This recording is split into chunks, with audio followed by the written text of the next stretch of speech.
La segunda carta de Corintios. Entramos en un nuevo capítulo. Vamos a ver cuánto nos permite el tiempo avanzar esta noche. Segunda de Corintios, capítulo 5. Vamos a mantener abierto antes de entrar a comentar cada uno de los versículos, porque tengo aquí una introducción que encuentro que merita nuestra atención.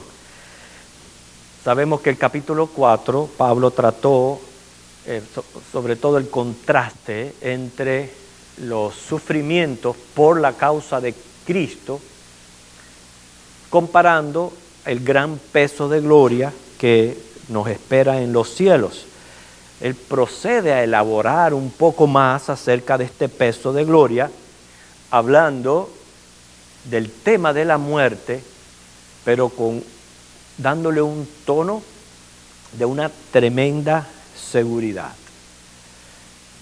Todos ustedes saben que en estos días nosotros todavía estamos pasando por un proceso de luto, un proceso que hemos perdido a seres queridos, y ha sido un tiempo, a pesar de lamentar y de estar triste, pero de aprender muchísimo y de adquirir cierta experiencia en cuanto a la manera como el hombre responde hacia este evento natural de la muerte.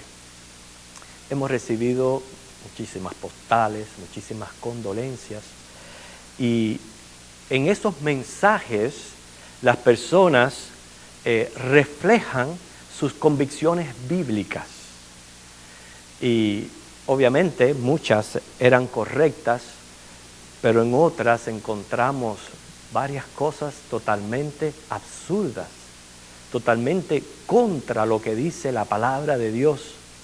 O sea, personas que tratando, ¿verdad?, de hacer sentir bien al familiar doliente, lo que hacen prácticamente es deshonrar al Señor en su palabra. Una de las cosas que tenemos que tener nosotros por convicción como hijos de Dios es siempre respetar la palabra de Dios y respetar su soberanía. Y Dios tiene que decir algo acerca del tema de la muerte. Inclusive el Salmo 116, el versículo 15, expresa el salmista: estimada es a los ojos de Jehová la muerte de sus santos. Quiere decir, en vez de ver el tema de la muerte como algo feo, trágico, terrible, oscuro, negro, como muchos lo presentan, más bien la Biblia dice que ante los ojos de Jehová es estimada. Si es abismal las teorías, las filosofías ilusorias, huecas, humanistas que cree la gente acerca del tema de la muerte. Y se puede notar en las condolencias y en los mensajes que recibo. 3 de las personas que se acercaron a darme una condolencia me hablaron de uno de los libros más aborrecibles que yo pueda conocer. Hablaban de él como si fuera la gran cosa. Yo lo leí precisamente para darme cuenta las cosas absurdas que cree la gente. Es un libro, se llama Mi tiempo en el cielo, de Richard Stedman, y cuenta la experiencia de un niñito que murió y allí conoció a la hermana, y comenzó a detallar en este libro los detalles más minuciosos de lo que es la vida en el cielo, de lo que hace la gente, de cómo es ese lugar. El que conoce la Biblia sabe que lo que están haciendo es lucrando con este libro y cogiéndole el dinero a la gente que no tiene entendimiento de lo que dice la palabra de Dios. Les digo porque, en primer lugar, sabemos y conocemos la parábola del rico y Lázaro, donde por enseñanza de Jesús, ahí dice que no se puede ir ni de un lugar a otro, ni se puede venir de la tierra, del cielo aquí a la tierra, darle ningún mensaje a nadie. Eso lo enseñó el Jesús. Aparte de eso, nosotros conocemos que Pablo tuvo esa gloriosa experiencia. Él no puede decir si era una visión, si estaba en el cuerpo, fuera del cuerpo. Él dice, el caso fue que fue llevado al tercer cielo, y al hombre que Dios le inspiró para dejar plasmada la mayoría de las doctrinas básicas de la iglesia, en su experiencia le dijo, no se te es dado a conocer las cosas que oíste. Así que, hermano, ahí podemos darnos cuenta solamente por esos dos ejemplos de la Biblia, que libros así, inclusive recomendados por pastores, doctores y gente evangélica, es completamente aberrante. Entonces, nosotros tenemos que entender, hermanos, que definitivamente la muerte encierra misterios. El misterio en la Biblia se presenta en varios sentidos. Ejemplo, como un secreto insondable para el hombre que Dios solo puede explicar. Otro sentido puede ser algo que previamente no ha sido revelado, pero ahora sí. En tercer lugar, un signo o símbolo que debe de ser descodificado, pero también un misterio se presenta como un asunto difícil de entender, y es aquí donde para mí entra este aspecto de la muerte, difícil de entender especialmente para los iniciados, los que comienzan en el camino cristiano. Muchas de estas cosas que la gente hace hoy día puede mostrar inmadurez en el conocimiento bíblico, pero yo estoy seguro que a medida que nosotros vamos creciendo en ese conocimiento que vamos recibiendo del Señor, ayudados por el Espíritu Santo y por las Escrituras, esas cosas que son difíciles de entender se van aclarando. Cuando decimos que la muerte es un misterio, recuerde, van a haber muchos asuntos, aspectos que son exactamente eso, misterios. No tenemos respuestas. Hay cosas que simplemente no hay respuesta. Y nosotros nos volvemos locos tratando de especular, tratando de dar alguna opinión, pero simplemente, si no se encuentra en la Biblia, debemos de recibirla por lo que es un misterio. Pero entendamos lo que sí explica la Biblia acerca de la muerte. La muerte, esa palabra significa separación, y el hombre puede experimentar doble muerte. Conocemos la muerte física, que es cuando el alma se separa del cuerpo, pero también la segunda, o la muerte espiritual, que es el alma separada de Dios por causa del pecado y falta de justificación. En cuanto a entender la muerte física, debe considerarse la creación del hombre. Yo creo que eso nos da bastante luz de lo que sucede en el momento que ocurre la muerte, la física, la separación del alma del cuerpo. Para ello tenemos que ir al inicio, a Génesis capítulo 2. Génesis capítulo 2, el versículo 7.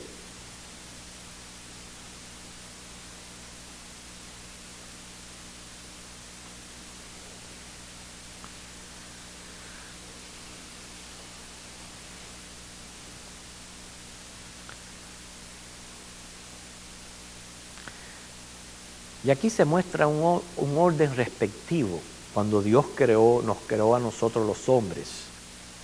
Dice, entonces Jehová Dios formó al hombre del polvo de la tierra y sopló en su nariz aliento de vida, y fue el hombre un ser viviente. Miren qué orden tan maravilloso se encuentra aquí. Lo primero que hace Dios es al estilo de un alfarero, es tomar tierra y hacer un tipo de figura humana, figura de hombre. Y eso es todo lo que era. Inclusive está comprobado que en nuestro cuerpo hay 16 elementos de la tierra.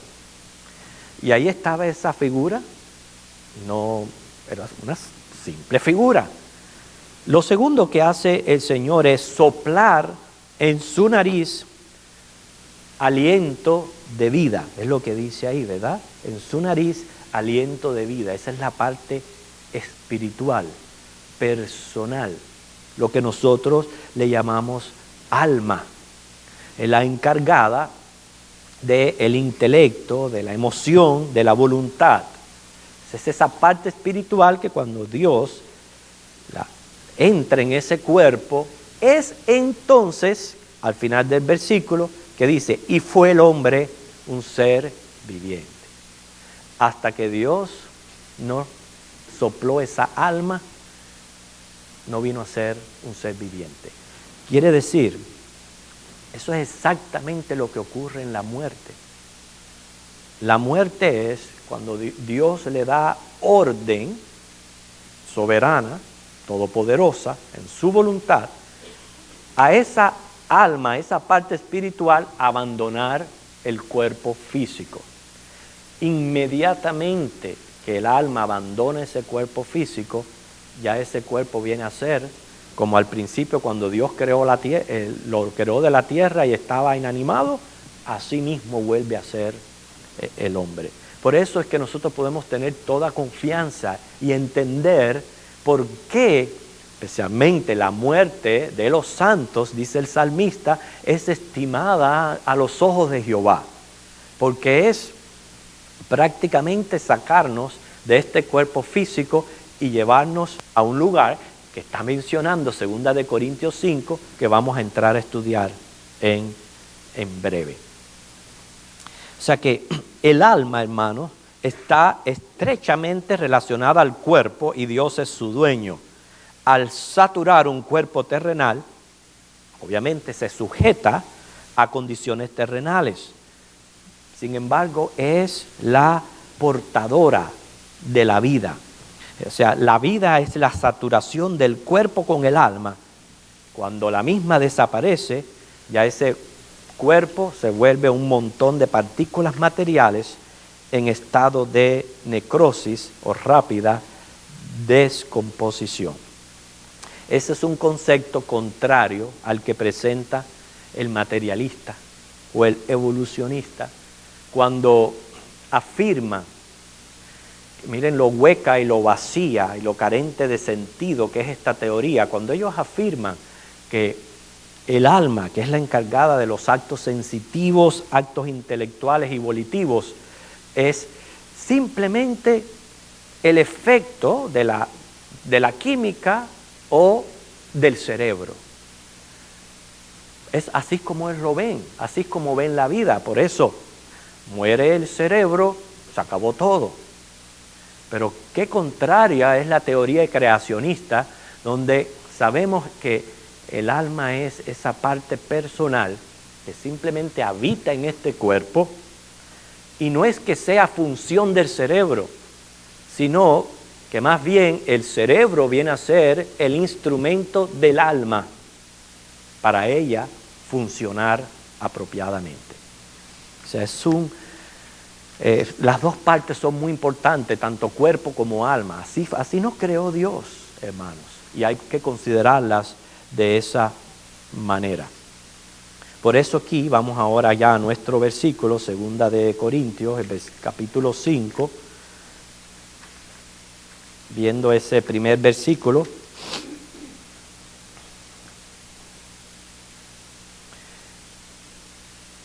Porque sabemos, dice, que si nuestra morada terrestre, dice, este tabernáculo se deshiciere, tenemos de Dios un edificio, una casa no hecha de manos, eterna en los cielos. Un versículo suficientemente profundo como para tomarse el resto del tiempo del estudio. Aquí muestra nuestra morada. Se está refiriendo nuestra morada terrestre a este cuerpo. Y es así como lo tenemos que ver, como una habitación. Por eso es que viene a ser el creyente templo del Espíritu Santo. Aquí donde habita, hay una cohabitación del Espíritu Santo con nuestra alma, en este nuestro cuerpo. Esta es nuestra morada terrestre. Y esta morada terrestre es como una casa que cada vez que van pasando los años se va desgastando, se va deteriorando. Todos los que somos dueños de casa sabemos eso.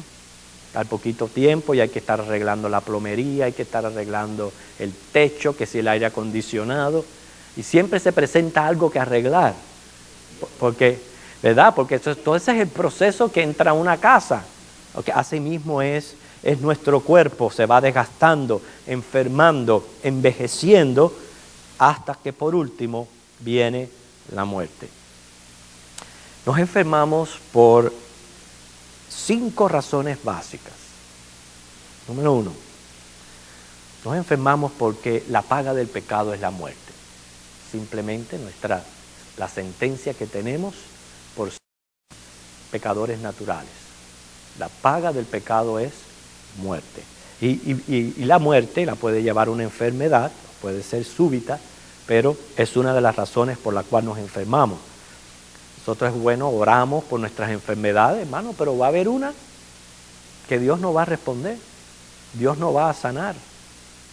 ¿Por qué? Porque esa es la que nos va a llevar a la muerte. Segundo, nos enfermamos al vivir en un mundo altamente contaminado. Y a medida que nos vamos acercando más a los tiempos del fin, podemos ver que son más las contaminaciones con que tenemos que lidiar. La tercera razón por la que nos enfermamos es el efecto de los genes, o sea, la genética, que influye, o sea, vamos heredando de nuestros padres ciertas enfermedades que nos marcan. 4, nos enfermamos producto a las malas decisiones. O sea, influyen muchísimo y pueden ser uno de los factores más comunes en la razón por la cual nos enfermamos. No cuidamos nuestra salud, nos malalimentamos y por eso es que vienen ciertas enfermedades.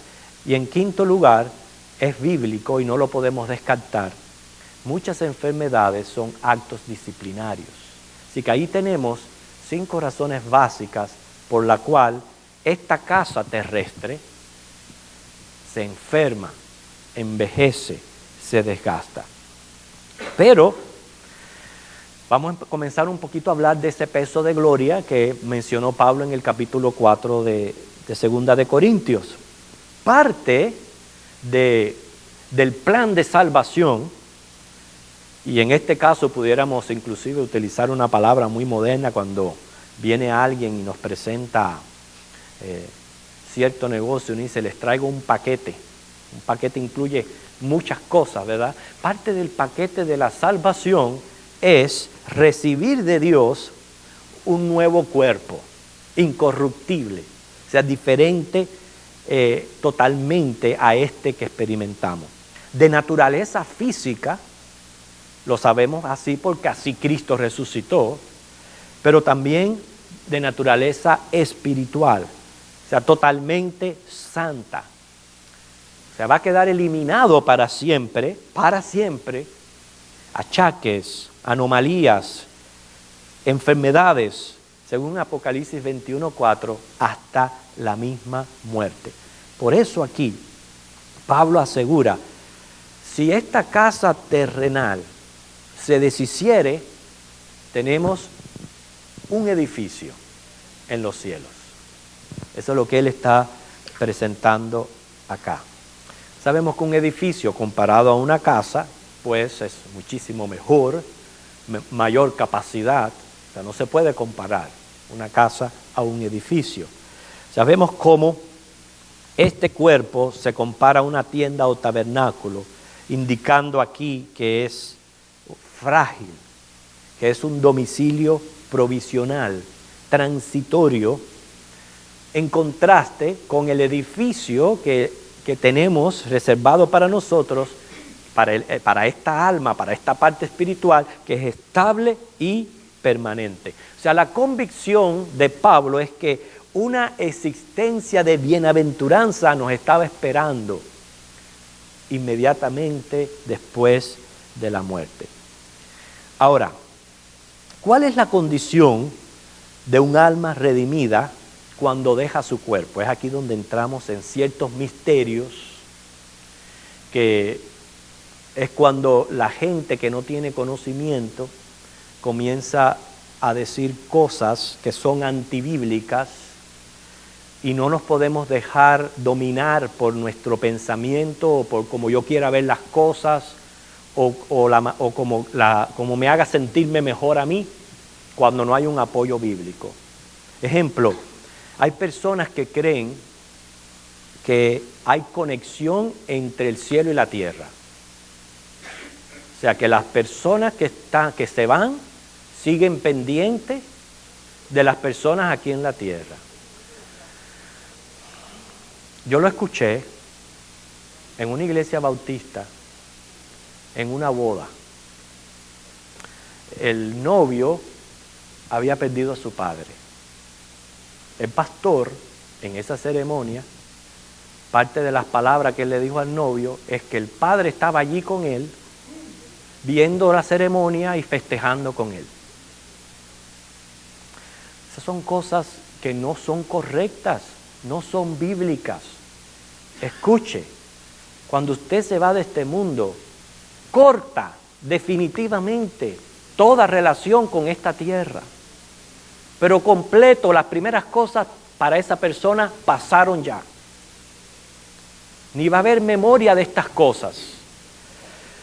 Si fuera lo contrario, ahora piense y discierne sabiamente, entonces el cielo no fuera un lugar feliz. Entonces en el cielo hubiera dolor y tristeza y lágrimas. Porque usted está allá arriba disfrutando del paraíso y está viendo el planeta terrestral, infernal. ¿Cómo usted, me refiero a infernal en el asunto de cómo lo difícil que es la vida aquí y cómo se sufre? Entonces usted no va a ser feliz. Hermano, no hay conexión por completo.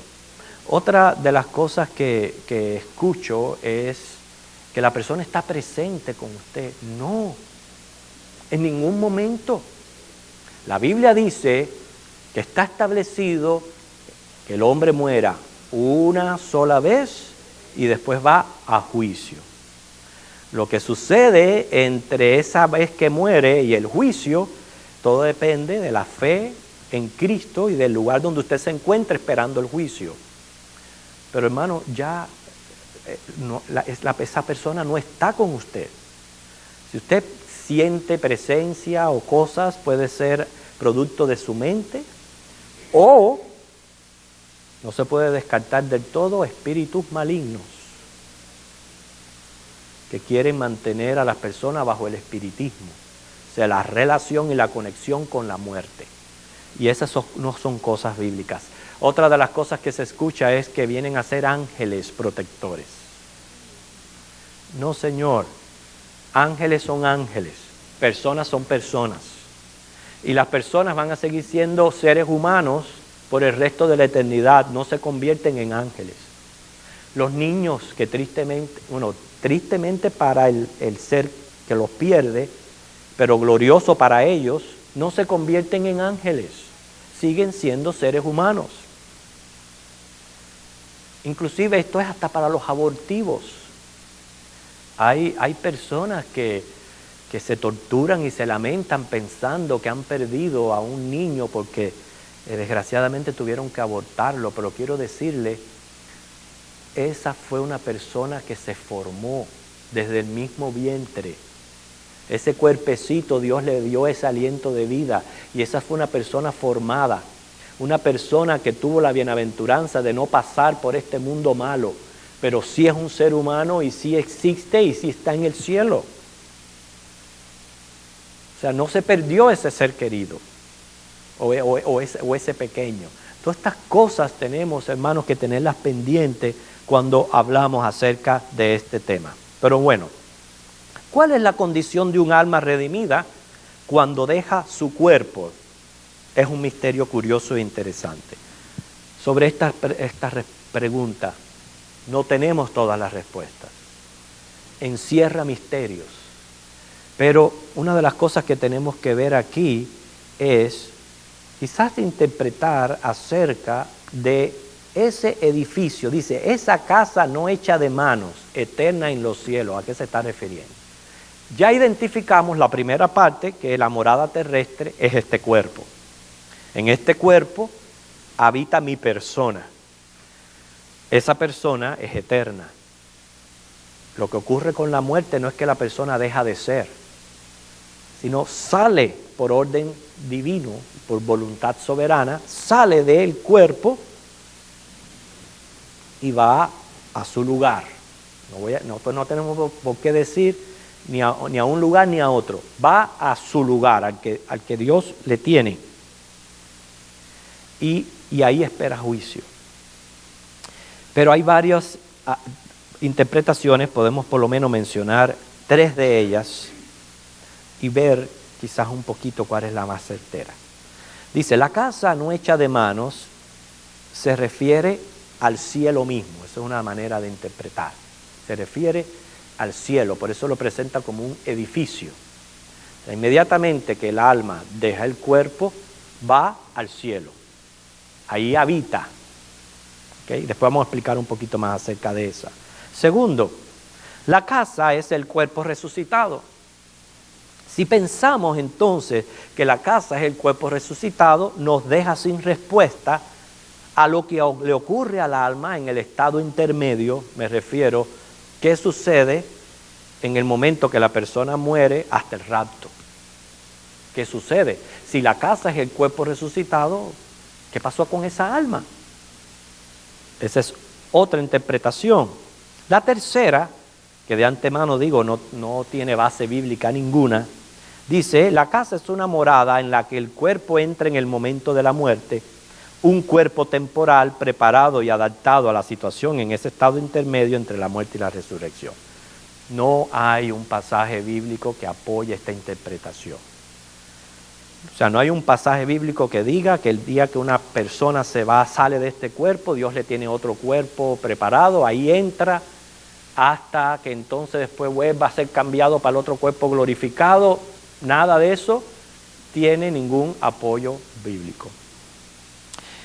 ¿Por qué? Porque no podemos descartar por completo el cuerpo físico y material.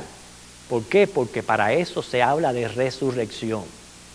Si Dios no tuviera planes con un cuerpo material físico, pues no habría que hablar de resurrección de cuerpo.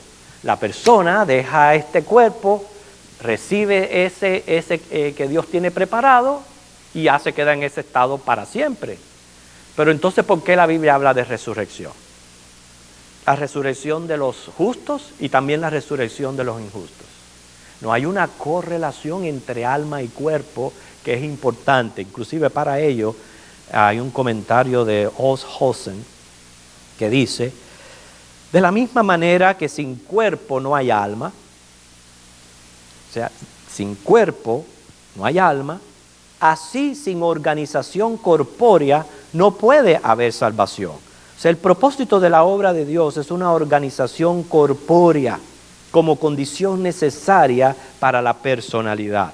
O sea, la continuada existencia del alma como espíritu puro sin cuerpo es una imposibilidad.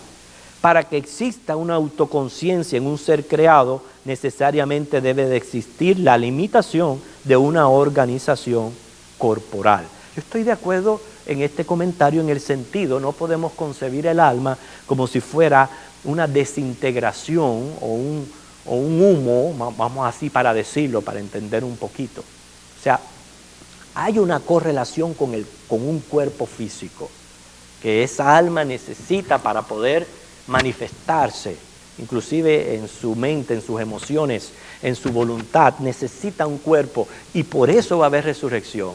Por eso Dios también tiene un lugar físico preparado para nosotros, la Nueva Jerusalén. Eso no es un lugar espacial, espiritual, no es un lugar literal físico, porque es que así nos creó Dios desde el principio.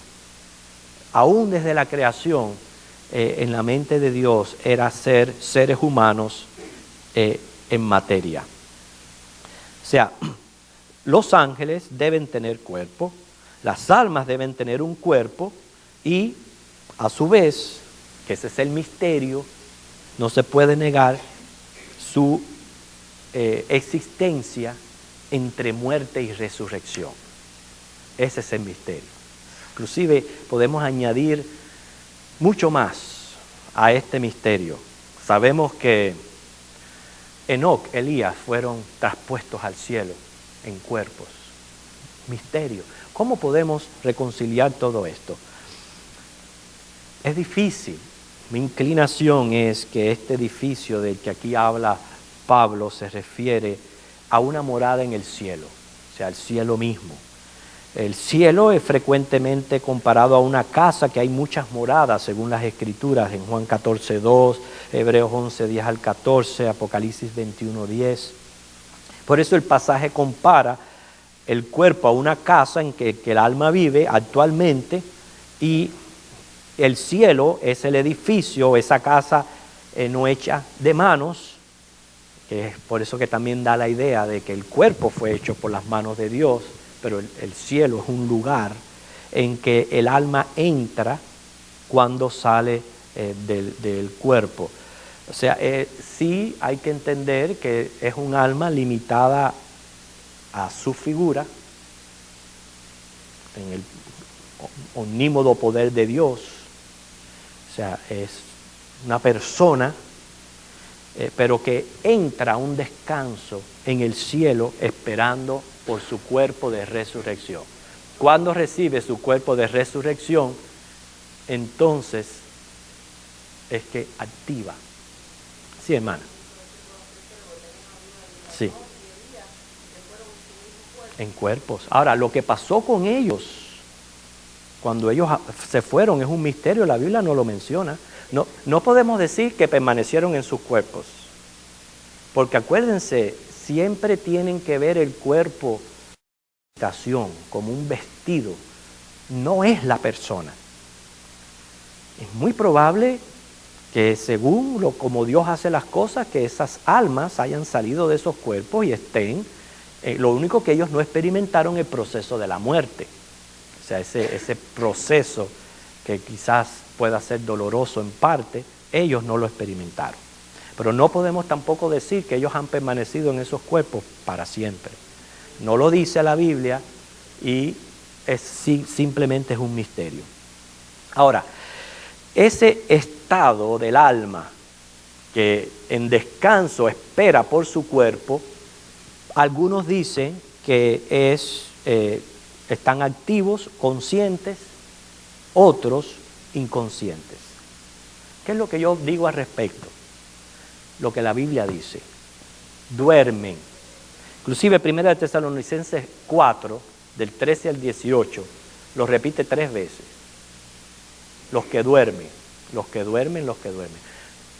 Cuando usted está durmiendo en un sueño, primeramente es uno de los deleites del ser humano. Nos gusta dormir. ¿Cuántos les gusta dormir? Hay muchos que les gusta dormir. Y esa persona está viva, pero sin embargo inconsciente a lo que está pasando a su alrededor, porque entra en ese estado.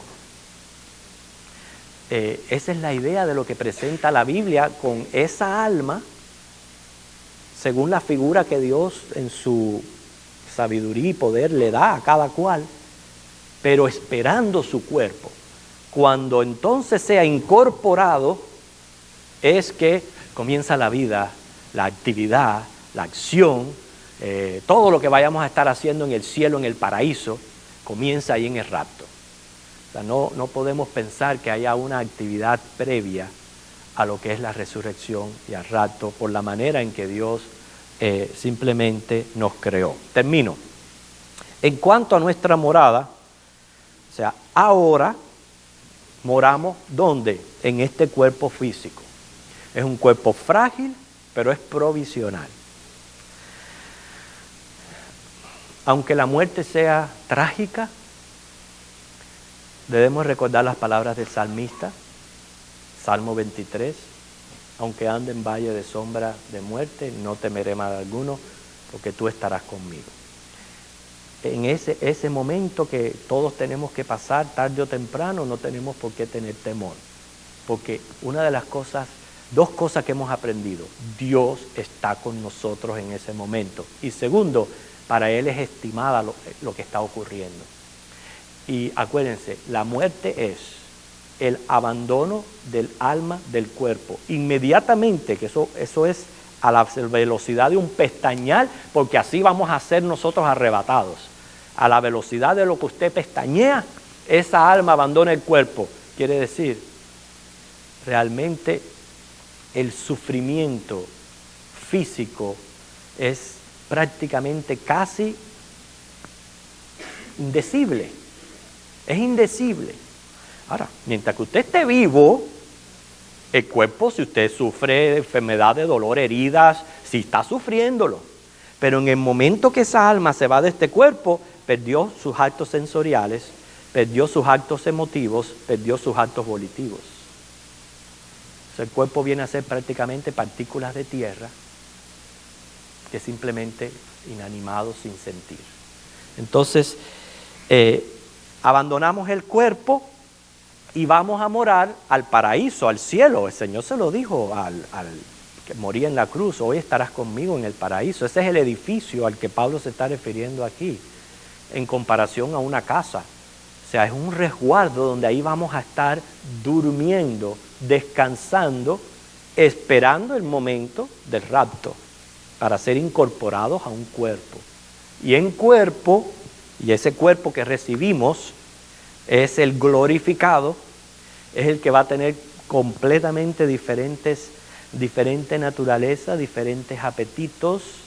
O sea que vamos a estar totalmente satisfechos para siempre con nuestra nueva condición. Ni vamos a extrañar este cuerpo, ni vamos a extrañar las cosas que hacemos aquí.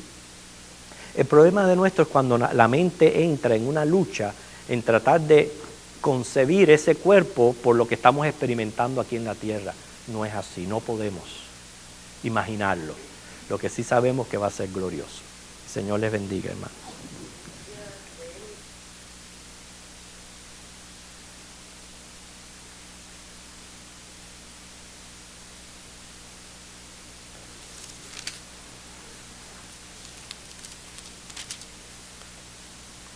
Dice, porque este Dios es Dios nuestro eternamente y para siempre. Él nos guiará aún más allá de la muerte. Muy bonito versículo. Sí, muy bonita la esperanza que todos nosotros los creyentes tenemos en Dios. Por eso es que la muerte es algo que no vemos como trágico, no lo concebimos como algo doloroso ni desesperante, porque por todas estas promesas que tenemos del Señor.